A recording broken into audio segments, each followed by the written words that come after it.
Broadcasting live from the Business RadioX studio in Chicago, Illinois, it's time for Chicago Business Radio. Brought to you by FirmSpace, your private sanctuary for productivity and growth. To learn more, go to firmspace.com. Now, here's your host.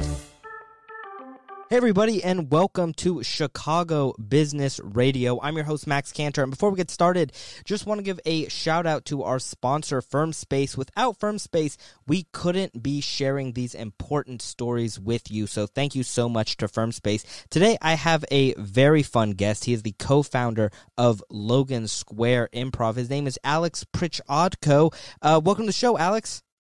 Hey, thanks for having me. I want to make sure. I totally forgot to ask you. Is that how you pronounce your last name? Did I nail it? Yeah, I like that. No one's ever sounded it out that segmented, but it helped you. That was right. Excellent. That's always the goal. So welcome to the show. Excited to talk about Logan Square Improv. Tell me, how did Logan Square Improv get started? Well, me and my buddy Andrew Lemna were the co-founders of Logan Square Improv. We were just taking improv classes here in Chicago. We moved up here in 2016 and just doing, some independent shows around the city. And then we decided that we wanted to start our own show, which was the Thursday show. And that was started out of a bar in Lakeview called Finley Dunn's. And they just have a little event space in the back of the bar. It's like a sports bar, cool place. And we ran that show for like 6 months there, and it was awesome. We learned a ton. And then so in November of 2018 we decided to open up our own space. Awesome. So did you move to Chicago with the purpose of being a improviser and comedian? Yes, I was doing improv and stand-up in Indianapolis, where I'm from, since after college. And then just as I grew more passionate about comedy and learned that Chicago is kind of the mecca for improv, wanted to come here and take classes at IO, Second City, Annoyance, CIC. And so just made the move in 2016 and kind of just dove right into it. Definitely. And so you come to Chicago, you start taking classes. Where did that entrepreneurial spirit come from for you? So instead of, staying with maybe Second City and working the way up there, you guys said, we're going to do our own thing, our own show, and eventually lead to our own theater. Where did that come from? Mm-hmm. That's a good question. I think part of it came from where we were at in our improv careers, Andrew and I, which was still pretty new, just like a couple of years in. And so IO had Herald teams, and we weren't on the house team there, so we weren't doing like regular shows at IO or Second City, or we were doing regular shows nowhere. So we were just kind of like, us and our peers were just kind of doing shows wherever we could alongside taking classes. So I think we just kind of realized that we could, if we found a space, we could put on a show and just learn the ins and outs of putting on a show, and just went for it so that we could perform regularly and give performance opportunities to other people around our time in the improv process. Yeah, definitely. I love that. Were there any obstacles that you guys came across in starting your own improv theater? Oh, yeah. I mean, thousands of obstacles, but nothing huge that, obviously has been insurmountable, but, finding the right space. We actually opened our first space in November 2018 and then moved to a new space in April of 2019. So we were only at that first place for 6 months, and just kind of the more that we learned about the physical space, kind of realized it wasn't going to work for the summer. Like the AC unit couldn't keep up, and there were some electrical issues. So we kind of like dove into it, and because of that, found out that we hadn't checked all the boxes because we didn't know any better. So yeah, it's been a constant and we're still just learning about our theater and about the administrative parts of running a theater too. So it's a constant learning process for sure. Yeah, definitely. How did you go about making sure that your theater could stand out in a unique way in the Chicago comedy space? Because like you mentioned, Chicago's kind of the mecca of improv, of sketch. So you have so many different teams, theaters, comedians. What'd you guys do to stand out and make yourself unique? Yeah, good questions. One of the things that we did was open in Logan Square. So all of those theaters that you just mentioned are on the east side of the river, like Lakeview or Lincoln Park. And so we noticed that when we were taking classes and everything. And we had a bunch of friends who lived like in Logan Square, Wicker Park, Avondale area. So that was one thing that we noticed when we were deciding like where to open our theater. And then also, I think something that sets us apart from the beginning was that we don't have house teams. So a lot of improv theaters kind of have the model where you go through classes and then you can audition for house teams, which have regular shows at the theater.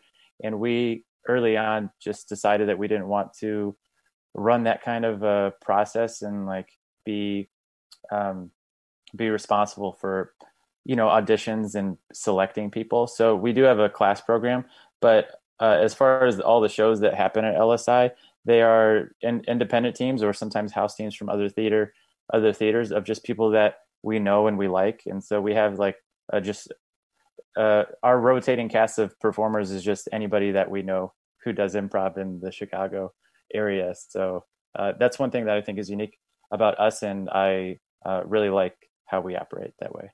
Yeah, definitely. It sounds like it's a great way for new improvisers, people getting involved to kind of find their network and start making friends. You guys give them the opportunity to do that. Oh, absolutely. Yeah, there's so many people, so many performers who roll through our theater on any given weekend. It's as running a lot of the shows. It's just fun to see everybody come through and also have new performers in the theater. And then our class program brings a lot of new people that we get to meet from the Logan Square area, which is awesome. And we also have an open show. So if you're an improviser, you can come and just sign up and play on that show. It's at Sundays at 7. And so that's awesome. And met a bunch of cool people at that show too. Definitely. Speaking of your classes, are your classes geared towards people who are brand new to improv and never done it, or more experienced improvisers who have taken other classes elsewhere? Yeah, we have had several people who have other improv experience take our classes, but I would say the majority of the people who start taking classes at LSI are fairly new to the improv, to improv in general. And so, it's designed so that you don't need to have any experience.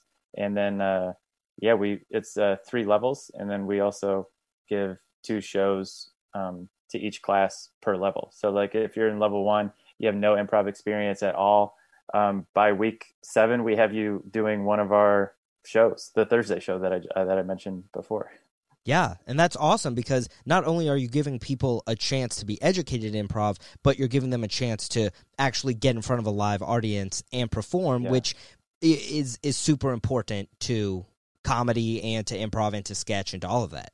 Absolutely. Yeah, we believe that it's really important, and we believe it's important and that people are capable of it. And that's been proven. Like all of our level 1 class shows, literally every single one has been just a joy to watch. And there's been no like, oh, they're not ready to do a show. Like we've like Andrew Lemna, my co-founder, he's the level 1 teacher, and he gets these classes ready to do like really fun improv shows. So it's just a cool testament that that everybody has it in them to be a good improviser, which is something that we really believe. What would you say is the most rewarding part of owning your own theater for you? I would say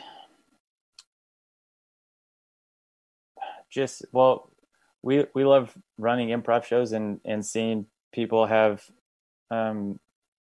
positive experiences watching and performing on shows. So like that happens, every weekend. And that's like a constant thing that we remind ourselves, like, hey, this is really cool. This show was awesome. The audience loved it. The performers had a great time on stage. Like, what more can you ask for? So that is definitely something that is like always around, and that joy is always in the room. And we try our best to be welcoming to anybody who walks in our theater too. So like, meeting new people from the community who are just coming to watch a show, and some people who have never seen improv but just saw the sign, and just kind of like shepherding them and like introducing them to improv. That's awesome too. And then also, like I said before, just watching the people who are taking our class programs go from no improv experience to doing like an objectively good improv show. That's something that's hard to beat, for sure. It's definitely as a teacher.